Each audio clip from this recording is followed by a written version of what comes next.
Mortal Kombat Deception actually is easily the most aggressive approach that we've had to making a fighting game. The story in Mortal Kombat Deception starts up exactly where the last Mortal Kombat game left off.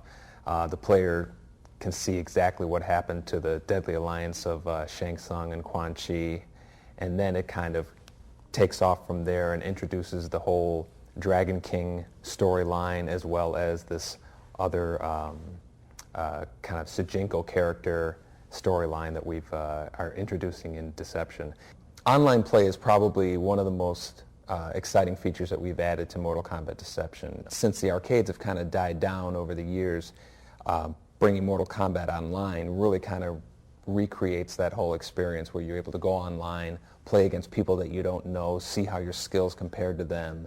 And we're really excited about the fact that you're going to be able to play these different modes of play online as well. And I think it's going to add a huge new kind of fire to the whole fighting game genre that has never really existed before since the 90s. Every Mortal Kombat game that I'm going to be involved with is going to have Scorpion and Sub-Zero. I don't think anybody can really imagine those characters not in a Mortal Kombat game.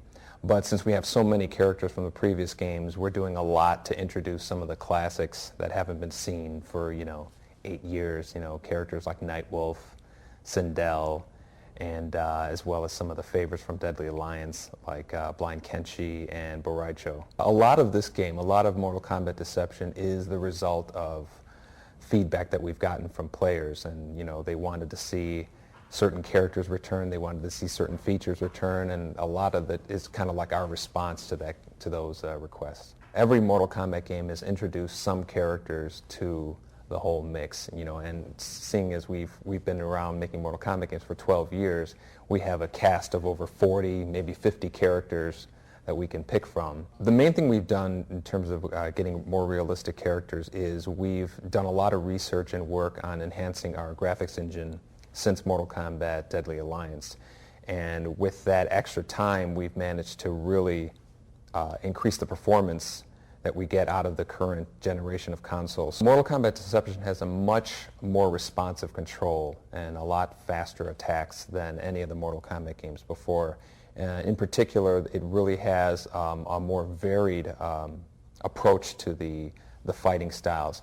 The different fighting styles that a character has are going to be much more varied compared to the previous game. They have a lot more faster attacks with weapons, a lot more of a faster hand-to-hand style, and the control of your character in particular is a lot more responsive than any of the other Mortal Kombat games.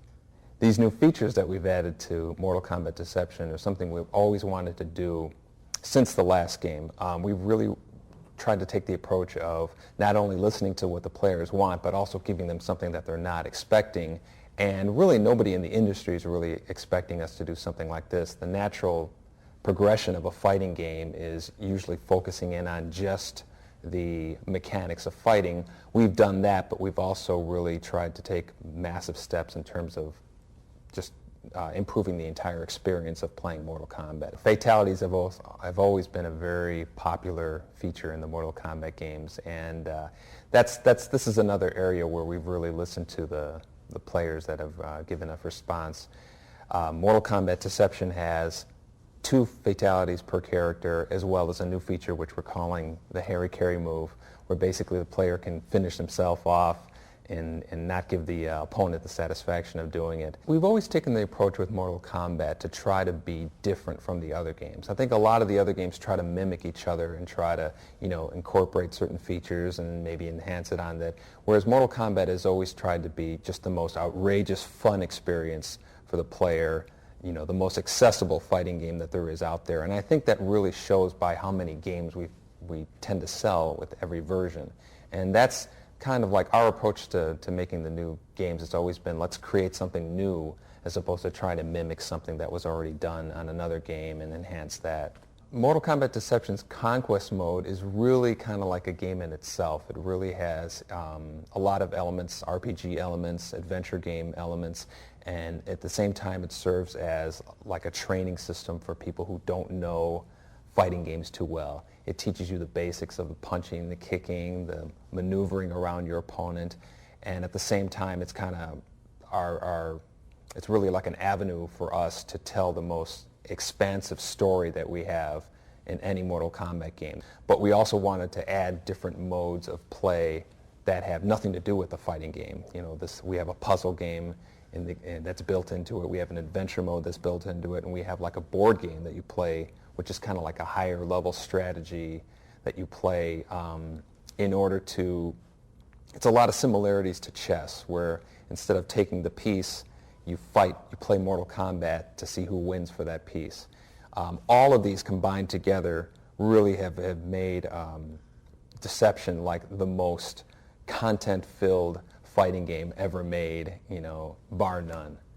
And because the backgrounds are so varied in different sizes and shapes, you're actually, part of your decision of which character you want to pick is going to be based on which background are we going to be fighting on, because certain characters will have advantages and disadvantages based on the background that you're fighting on, because the characters are varied in speed, size, you know, ability, and with that mix, I think that's going to make it a lot more of an unpredictable outcome of the fight in the fighting game.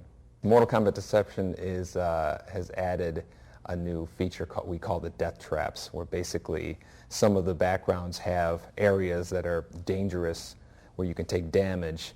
Not only take damage, but some backgrounds will actually have an area that will kill you instantly. So you can be losing a round, have no energy left, and lure your opponent into the one death trap, throw them into a big meat grinder, and boom, you've won the round. And that whole kind of unpredictable, you know, turn the tables approach to the fighting game is really something that's new, and it's gonna be interesting to see how people use that strategy online as well as off.